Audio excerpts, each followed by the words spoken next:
여론조사에는 큰 돈이 듭니다. 명태균은 윤석열 후보를 위한 여론조사 비용을 영남의 지자체 선거 예비 후보자들에게 받으라고 지시합니다. 유세장에서 윤석열 후보를 만났던 배모 씨와 이모 씨가 각각 1억 2천만 원씩 전달했습니다. 돈은 모자르면은 네. 소장한테 얘기해서 이거 영이고 네네네네. 한테 받으면 됩니다.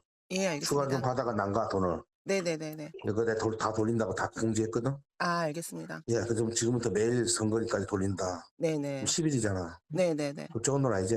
그쵸. 네. 예, 돈 달라 해야지. 알겠습니다. 근데 왜 대선 여론조사를 이분들이 돈을 내요? 당시에도 예비 후보였고 공천을 받아야 되지 않습니까?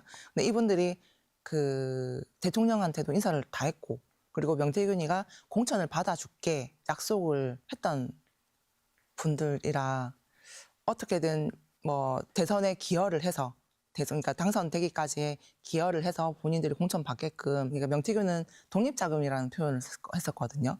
독립자금을 내면서 대통령을 만들고 그 완성된 대통령으로 인해서 너네들한테 공천을 줄 거다. 81건의 여론조사, 대선이 끝나자 비용이 문제가 됐습니다. 3억 7,520만 원. 이걸 받아온다고 이제 했을 때 그 뭐 10억 받아올까 20억 받아올까 사무실에서 그러면서 나갔어요. 근데 저는 속으로 제발 3억이라도 좀 받아왔으면 좋겠다. 보통 이제 청구서가 들어가면 후보들이 금액을 그대로 다 안 주세요.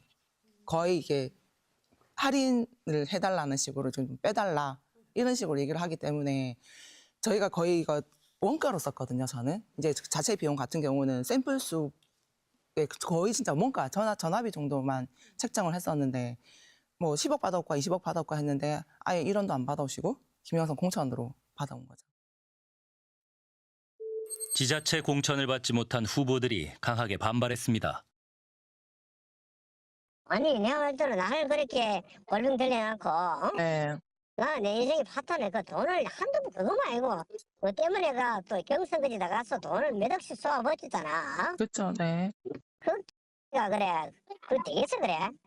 지 책임질지 못할 일을 지가 해놨고 네. 그래 해놓고 그 지는 뭐 내가 가져간 게 있나 없나 이하고 그 새끼 그거 웃기는 말이가?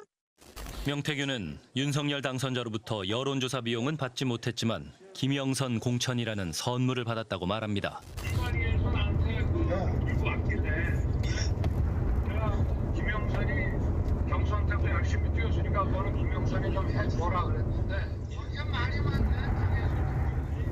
진짜 평생을 잊지 않겠습니다. 고맙습니다. 예. 지 마누라가 옆에서 아니 오빠 명 선생님 그거 처리 안 했어? 명 선생님이 이렇게 아침에 이래 놀라셔가지고 전화 오게끔 만든 게 오빠 이거 오빠 대통령으로 자격 있는 거야? 그러니까 처음에 무슨 말이 많은지 뭐 나는 했다. 나는 분명히 했다라고 마누라 보고 얘기하는 거야. 그 장관 앉혀 뭐 앉혀 아무것도 모르는 이거 앉혀라 저거 앉혀라 저거 앉혀라 안 한 거야. 그 마누라 앞에서 했다고 변명하는 거야. 내가 평생 은혜 잊지 않겠습니다 하니까 알았어 내가 지금 했지? 지 마누라한테 그 말이야. 마누라가 딱 옆에서 그리고 바로 끊자마자 마누라 전화 왔어. 선생님 윤상현이한테 전화했습니다. 보안 유지하시고 내일 취임식 꼭 오십시오. 이렇게 전화 끄는 거야. 대통령 취임식이 열렸습니다. 이날 명태균 씨 부부는 윤석열 대통령 부부의 가족석에 초대받았습니다. 더 할 수 없는 우대였습니다. 숨을 못 쉬지 뭐 옆에 덥지요 사람들 많이. 아니 그것 때문인 게 아니고 그 대통령 아버님 계시고 옆에 그다음에 그 여동생 가족석에 앉아 있구나. 그다음에 옆에 여사님 어머니 계시고 그 조카들이 아니 옆에 막 누가 떠들었더라고. 내보다 말이 더 많아. 그럴 사람 없는데 누구예요? 시끄러워. 나중에 보니까 그 도이치모터 사장이라. 공천을 받은 김영선 의원은 결국 당선됐습니다. 그런데 명태균은 김 의원이 받을 세비의 절반을 요구했습니다. 근데 내가 딱 약속한 건 딱 2분의 1이야. 2분의 1, 네. 예. 그래서 딱 입금 딱 계산해갖고 네네. 1원이라 틀리면 나는 끝이라 바로 끝냈어요. 알겠습니다. 혜경 씨. 네네. 난데 네.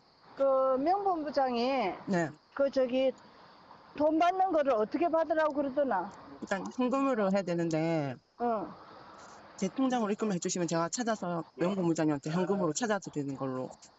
그래, 알았어. 그 저기 계좌번호 하나 보내볼래? 카톡으로. 알겠습니다. 네, 의원님. 난데 네네. 보냈거든. 네네. 현찰로 뽑아서 주라고. 네, 본부장님. 그 오늘 돈을 뽑아놔요. 예. 또 뽑아갖고 내 책상 서랍에다 넣어놔요. 검찰은 명태균이 김영선 의원에게 받은 세비가 총 7,620여만 원이라고 밝혔습니다. 세비를 반띵한다라는 그 녹취는 정말 유례없던 충격적인 사안입니다. 그러니까 공천에 있어서의 개입 그리고 결국 선거 개입의 그 대가가 이런 그 선거 이후에도 당선 이후에도 지속됐다라는 거고 그 정도의 대가를 서로 주고받았다는 건 훨씬 더 많은 이권의 것들이 걸려 있을 수 있다. 명태균은 김영선 의원에게 빌려줬던 돈을 돌려받았을 뿐이라고 주장합니다.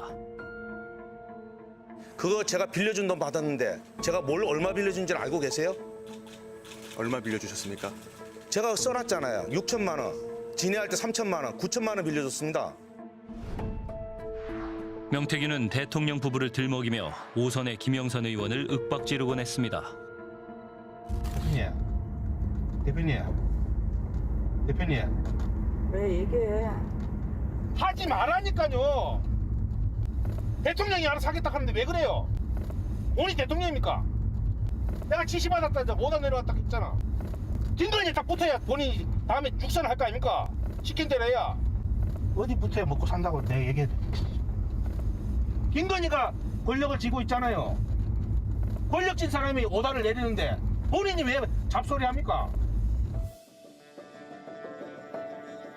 명태균은 민간인 신분으로 제2창원 국가산업단지 선정 과정에도 깊숙이 개입했습니다. 공식 직제에도 없는 총괄본부장이란 명함을 가지고 다니며 창원시 공무원들을 불러 보고를 받고 대외비 문건을 받아보기도 했습니다.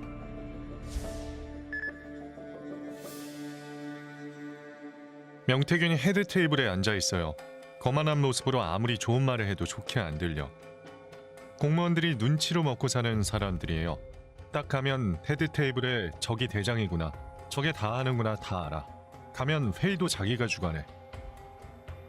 명태균은 산단 사업에 관한 홍보 시한 문구까지 자세히 지시하기도 했습니다. 박병희 대통령이 조성한 제1창원 국가산단 첨단 기계 산업 국화돼 있잖아요, 1층에. 네. 그 폰트로 네. 그 밑에도 똑같이 해달래요. 지금 운유선을 네타이부터 해서 저 밑에까지 공간이 많잖아요. 네. 국가산단이 필요합니다를 넣어야 돼요. 왜냐하면 이거는 부탁하는 거거든, 사모한테. 사업이 결정되기도 전에 명태균은 개발 정보를 흘리기도 했습니다. 저한테도 땅 사라 했었거든요.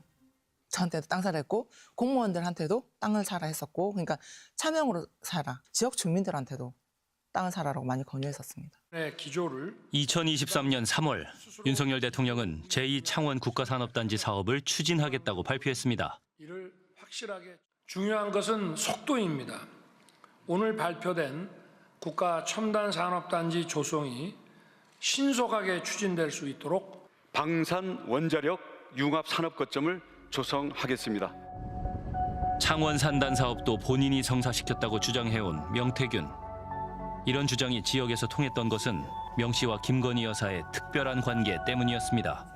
김건희 여사님과는 어떤 관계입니까? 김건희 여사는 그런 대선 때 제가 도와준 부분에서 인연이 된 거고 그런 얘기 자꾸 물어보는 거는 제가 예의가 아니에요. 아니 김건희 여사하고 대통령이 이랬으면 그 왜 서로 간에 나는 대화가 없겠습니까? 근데 중요한 건 검찰총장 김건희 여사, 검찰총장의 사모님이었던 김건희 여사는 아무 문제가 없었는데 왜 대통령 부인, 영부인이 되니까 문제가 있는 사람이 됐을까요? 그러면 사과해야 되는 거 아니에요? 언론들이 사람을 그렇게 매장시키고 난도질하는 거 아닙니까?